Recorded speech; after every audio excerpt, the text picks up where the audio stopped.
So who here believes AI is conscious or has the capacity to be conscious? Any one of you guys? No. The Okay, more I well then- use it, the more frustrated I get how dumb it is sometimes. Well, here's the thing then. You guys are in the minority here Jesus. because a recent study by a professor of psychology and a neuroscientist found this was the conclusion of the study, that 2/3 of the people surveyed believed that ChatGPT, which is the example that they used in this, is conscious and that it can have feelings and memories. And the more a person used ChatGPT, the more likely they were to attribute consciousness to it. So the heavier the use, the more likely you were to say that you felt like it was conscious. Here's a few caveats to this.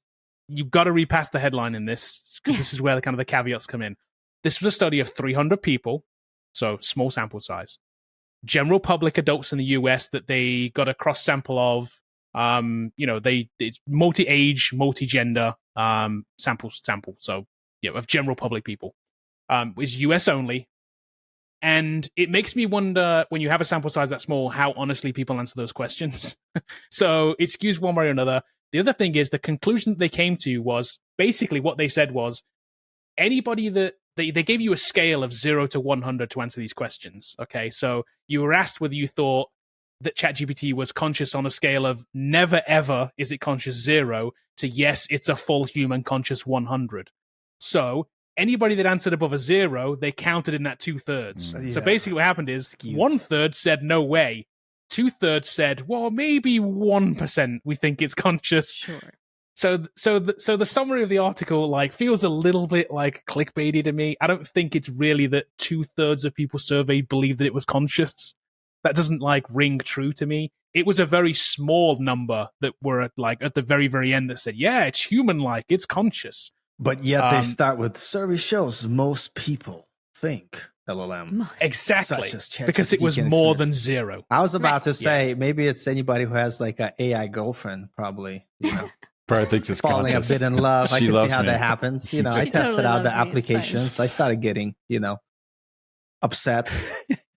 Just to ground this too, the vast majority of AI experts do not believe that AI is conscious. Like any of them. And there are a few outliers, but I also think they're in it for the clickbait. Yeah. I think they're trolls. Yeah, they're I think they're in trolls. it for some other reason, either to troll or for money or for something, right? Because isn't that the only reason to claim that at this point? Do any of you guys think that we're ever going to get there on this consciousness scale? I know Bobby doesn't. Never. One day, 200 years from now, 300 years, who knows, down the road. Yeah. I'm hoping. I want to live in the You'll Matrix. be dead. but It doesn't I know matter I'll be then. dead. I'm never going to see it. But my wishful thinking, come on, Matrix, happen, but it's not going to happen. Sorry. But don't you think it's impressive though that 2/3 of the 300 people so that's 200 people, right, believe that it had at least conveyed the feeling of some kind of consciousness? Is the trick just really, really good? Yeah, a lot of people think David Copperfield actually made the Statue of Liberty disappear. Wrestling is Put it also back. real.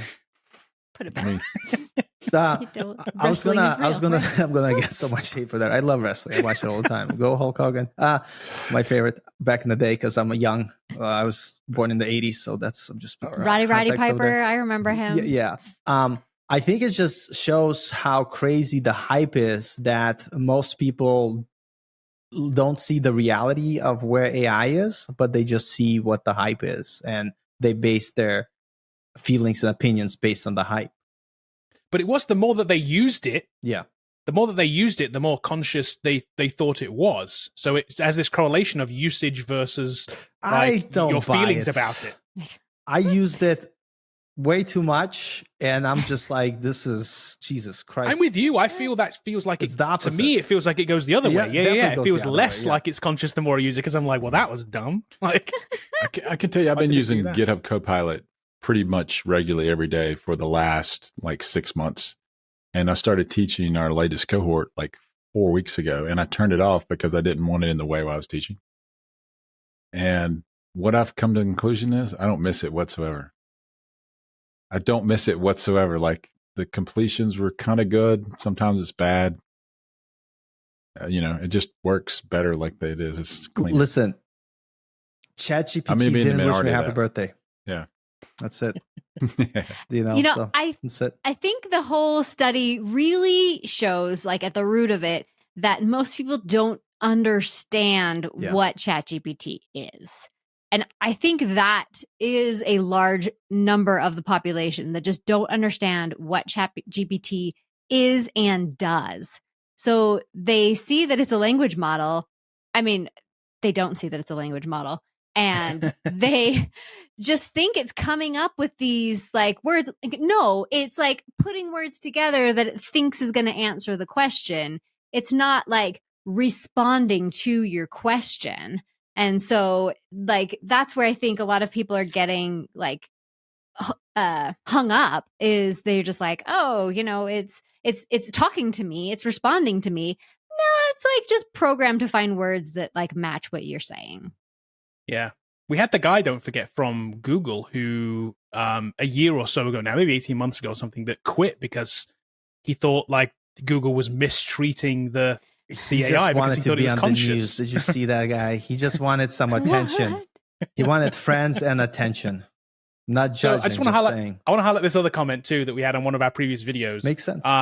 In answer to your point about using, this is somebody else's opinion, and this is why I don't believe this. Sorry for calling this out, but it says it's really great for programming. I'm at least 10 times more productive in that regard. Talking about AI, would you guys are both programmers, right? Would you say 10 times more productive 10 using times. Let me tell you this. I will spend whatever the hell you want to call it for 2 hours trying to get it to do the goddamn thing that I kind of already knew how to do. And then I go back and I just do the thing that I was going to do originally and have to throw those 2 hours away. Like, I think it has the benefits from like learning purposes and exploring things and using it as a rubber ducky, but it doesn't make you more productive if you know how to do the thing already. It just doesn't. That's why. But you have to know how to do the thing in order to know that the answer it gives you is even correct in the first place. That's the problem. I like George's comment after that, like just basically saying this is not anything impressive. This is just something that whatever. It's the thing that I also would say about Copilot is it is a code completion tool. It's not an AI code generation tool. It will complete lines of code that you're working on, and it varies if it's good or not. And so what you're doing is you're looking at what I call the ghost text coming up, and you evaluate it in like a nanosecond. Do I want that or not? And you're saying, do I hit tab or not? Right. And then what I've realized, like more times than a night, I'm not hitting tab. I'm hitting escape, and it's slowing me down because it's like, quit. And you hear me yelling at, come on, GTP, tell me something good, quit. And so I just turn it off. The worst part is when you start typing and it gives you like this whole paragraph of stuff. You're like, no, I was literally going to do one line. Like, what are you doing? And then you're trying to like kind of cancel it. You hit tab by accident. And it's like, whoosh, and you're like, oh, but here's the difference. My code. Delete, the difference is you understand how that it should work. That's the difference. Right. So somebody who doesn't know how it should work, they're going to take that and be like, oh, cool, that's what it's supposed to do. Amazing. I saw there was a great example of when the guy debunked, what was it, Devon. Yeah. And Devon had written that code that it fixed itself, right? It wrote bad code, fixed it, and then claimed, hey, I fixed this code. Yeah, you wrote bad code, dude. Like, you wrote it. You didn't fix somebody else's code. You wrote bad code. It was basically, it took like a one-line built-in function of Python and tried to basically create it itself. It was trying to parse a JSON file, which you can do with one line in Python. It didn't do that. It tried to basically rewrite its entire parser all on its own. And then it's like, but if you didn't understand that, you wouldn't know that that's not the way you're supposed to do it. Here's my relationship with Copilot right now. Imagine you're watching television. You're trying to watch a movie, and your wife is trying to talk to you and tell you something important at the same time. Copilot is the one. I'm trying to do something here, and you're talking to me. So like, it's really hard. It's like, turn it off, quit. I need to do one or the other. You mean turn off the TV, right? Yes. No, I'm coding. You turn off. Why? You're just saying you turn off the TV. No, there's only one option in that one. Turn the Kelly, TV we're off. sorry. We're sorry, Kelly. Turn the TV off. Turn the AI off. You have to turn it off. Turn the TV off. Or you turn the TV off. You can't do them both. And what I'm saying is it interrupts your logic flow. So you've got these things in your head you're trying to do. Yeah.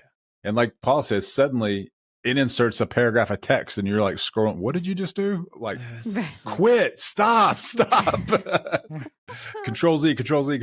I mean, if someone really thinks like ChatGPT is self-aware, just like I said this before, use it for a week to have it tell you exactly everything you need to do in your life and see where you end up. I'm not going to be responsible for it, but let me tell you, probably not going to be good. Like, I would say do something out of your wheelhouse, like write a blog article if you're not a writer, and then show it to a real writer and say, hey, is this good or not? So here's my frustration. So there's this thing that's popular with AI now. It's called like programmatic SEO, where it just spits out articles that are really silly and stupid, nonsensical, but they rank on Google. And so a lot of times now I search for something and I'm like, oh, I found the answer. And I look like 2 paragraphs in, I'm like, God darn it. It's AI generated garbage. And then it just eats so much of my time and I'm getting like frustrated with that. And so like there's a new coin term for that, by the way, too. It is called AI slop. Yes. That is the new term for AI generated content that is written specifically for SEO, but has no kind of like value. Doesn't have has no value or has no really good like human way of reading it, right? It's not made for human consumption. It's made to trick the search algorithm. Yeah. Well, this is something, I mean, we might be wandering slightly off topic on this one, but I know when you're like applying for jobs, if you change, like if you start AI descriptions of your position that matches the position they're looking for, then it gets higher up on the person who's hiring's list because you match more exactly. Like they're having AI look through all of these resumes. So the trick is you go into your resume and you change stuff so it matches what their job description is. And then you upload that resume to that company. You are like, oh, this person's like 100% match for you. You might want to contact them. So that's kind of ways they're like, kind of like with SEO, they're just using words that the AI is going to recognize, and like whether or not it like makes sense or not is. Well, then the person reads it and they turn it down. So I can remember, right? We just did a job search. I got 40 resumes, and I'm telling you, I'm looking at them going, AI, no. Yeah. No. You know, and it's just like, because if it looks AI generated, I don't even want to read it. Like I'm looking for someone that wrote an actual sentence at the top of it. That's the biggest issue. Also, everybody's doing auto-generated like resumes, which is don't do it. And what I started to be like, if I ever send a resume to a company, I'm gonna call or email to follow up, just to be like, hey, like even if they don't, even if they don't, you'll be the only one. Yeah, exactly. Even even if they're not gonna like see it or answer it, or maybe they might. But I think putting that extra human touch is the way to go right now. Make that human connection. Be like, this guy's old school. He didn't use AI and he called. Like, he called. Right. I saw a LinkedIn post. This guy was hiring for an outbound call professional. He says, I got 1,000 apps and one guy called me. He said, who do you think I hired? I'm hiring someone who makes outbound calls. Exactly. 999 of them just sent me a resume. So it's funny too, because like so many people looking to get hired, they just think sending out resumes is the way to go. And that's like the worst way to go, because you're competing with like a unlimited amount. And so I tell them, like, don't send a resume, just show up. Just call them. Just call them. Just say hello. Like,